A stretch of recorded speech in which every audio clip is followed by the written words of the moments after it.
Okay, अब हम देखते हैं प्रॉपर्टीज ऑफ पाथ। पाथ में क्या क्या प्रॉपर्टी होती है। तो पाथ में आता है सबसे पहले कि लेंथ ऑफ पाथ कितनी है। तो लेंथ ऑफ पाथ मतलब उस पाथ में जितनी नंबर ऑफ एजेस होती है उसको आप काउंट करोगे तो लेंथ ऑफ पाथ होगा। तो हमने क्या किया, यहाँ पर ये जो हमारा पुराना वाला ग्राफ था उसमें से हमने इस वाले पोर्शन को उठा के बना दिया। हमने बना दिया V1, V2, V3 और V5। तो हमने बना दिया है, देखो V1, V2, V3 और V5, और एजेस हमारी आ गई है E1, E2, E3। तो हमारी एजेस आ गई है E1, E2 और ये E5 है। तो हमने इसको ले लिया है E1, E2 और E5 हमारी एज आ गई है। अब मैं बोलूँ कि V1 से V2 जो पाथ है उसकी लेंथ कितनी है, तो आप बोलोगे V1 और V2 के बीच का जो पाथ वो बन रहा है V1, E1, V2। कितनी एज आई, एक एज आई। तो जो इस पाथ की लेंथ होगी वो कितनी होगी, 1 होगी। अब मैं बोल रही हूँ कि आप बताओ V1 से V5 का जो पाथ है उसकी लेंथ कितनी है। तो V1 से V5 एक और केवल एक ही पाथ है, एक से ज़्यादा पाथ नहीं है।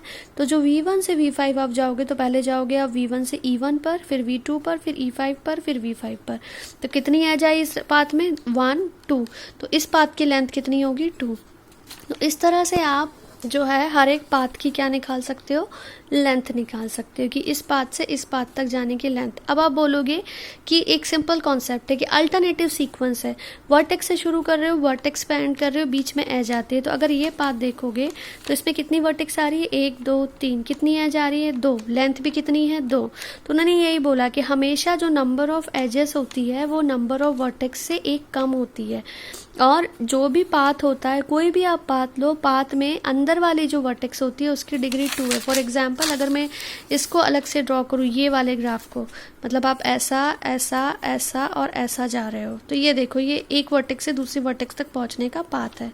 ये गए और सॉरी ये यहाँ जा रहा है, ये ऐसा, ठीक है। तो इसमें जो अंदर वाली वर्टेक्स होती है उसकी डिग्री हमेशा किसी पाथ में 2 होती है, और जो बाहर जहाँ से शुरू होता है और जहाँ पर ख़त्म होता है उस वर्टेक्स की डिग्री हमेशा कितनी होती है, 1 होती है, ठीक। और अगर लेंथ बोलोगे तो इसकी लेंथ 1, 2, 3 है। इसमें वर्टेक्स कितनी आई है, 1, 2, 3, 4, मतलब जितनी नंबर ऑफ वर्टेक्स होती है उससे एक कम एज होती है और वही उसकी लेंथ होती है। तो अगर चार वर्टेक्स का पाथ है तो उसकी लेंथ होगी 3, और 3 ही उसमें एज आएगी। तो ये पाथ की प्रॉपर्टी होती है। और इंटरनल वर्टेक्स की डिग्री 2 होती है और एक्सटर्नल जो बाहर वाली वर्टेक्स होती है उसकी डिग्री कितनी होती है, 1 होती है। ओके, अब सबसे इम्पोर्टेंट है, तो ये हुआ आपका पाथ। ओके, अब पाथ से रिलेटेड है कि अगर आप बोल रहे हो कनेक्टेड ग्राफ मतलब दृढ़ता, और डिसकनेक्टेड मतलब संबद्ध। तो कनेक्टेड एंड डिसकनेक्टेड ग्राफ का क्या मतलब है। अगर मैं बोलूँगी कि ये वाली सिटी इस वाली सिटी से कनेक्टेड है, इसका मतलब है कि यहाँ से यहाँ तक बाय रोड बाय ट्रेन कोई ना कोई ऐसा रास्ता होगा जो आप वहाँ तक पहुँच सकते हो।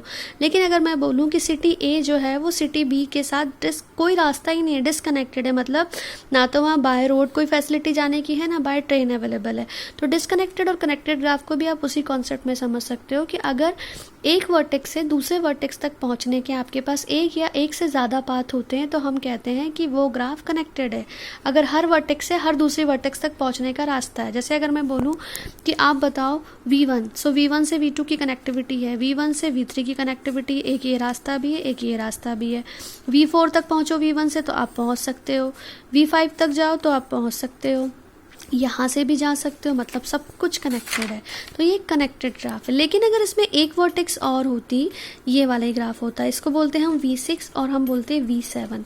तो आप V6 से V7 पर जा रहे हो, V7 से V6 पर जा रहे हो। लेकिन अगर मैं बोलूँ कि आप V1 से V6 पर जाओ या V2 से V6 पर जाओ, V3 से V6 पर जाओ, तो ये इन दोनों के बीच में कोई कनेक्टिविटी नहीं है। आप यहाँ से यहाँ नहीं जा पाओगे, नहीं यहाँ से यहाँ जा पाओगे। तो ये जो पूरा ग्राफ जी है ये कैसा ग्राफ है, डिसकनेक्टेड ग्राफ है। तो जब आपके हर एक यहाँ की वर्टेक्स वहाँ की हर एक वर्टेक्स तक पहुँचने का कोई पाथ अवेलेबल नहीं होता है तो ऐसे ग्राफ को आप डिसकनेक्टेड ग्राफ बोलोगे। और डिसकनेक्टेड ग्राफ के वो पार्ट जो अपने आप में कनेक्टेड होते हैं, तो ये अपने आप में कनेक्टेड है और ये अपने आप में कनेक्टेड है, तो इनको हम बोलते हैं कंपोनेंट। क्या बोलते हैं इनको, कंपोनेंट बोलते हैं। तो इसमें कितने कंपोनेंट है, 2 कंपोनेंट है। और अगर ये एक ही ग्राफ होता तो ऐसा हर कनेक्टेड ग्राफ में एक कंपोनेंट होता है। कनेक्टेड ग्राफ अगर होगा मतलब एक कंपोनेंट है, और डिसकनेक्टेड ग्राफ होगा मतलब उसमें 2 या 2 से ज़्यादा कंपोनेंट होते हैं जो खुद में कनेक्टेड होते हैं। तो ये अपने आप में तो कनेक्टेड है, लेकिन यहाँ से इसकी कनेक्टिविटी नहीं है, ये भी अपने आप में कनेक्टेड है लेकिन इसकी इससे कनेक्टिविटी नहीं है। तो ये दोनों जो है, ये पूरा जो ग्राफ है, ये एक ग्राफ है, ये पूरा डिसकनेक्टेड है, लेकिन इसका ये कंपोनेंट अपने आप में कनेक्टेड है, इसका ये कंपोनेंट अपने आप में कनेक्टेड है, लेकिन ये पूरा ग्राफ एक डिसकनेक्टेड ग्राफ होता है। तो कनेक्टेड और डिसकनेक्टेड का कॉन्सेप्ट आपको क्लियर हो गया।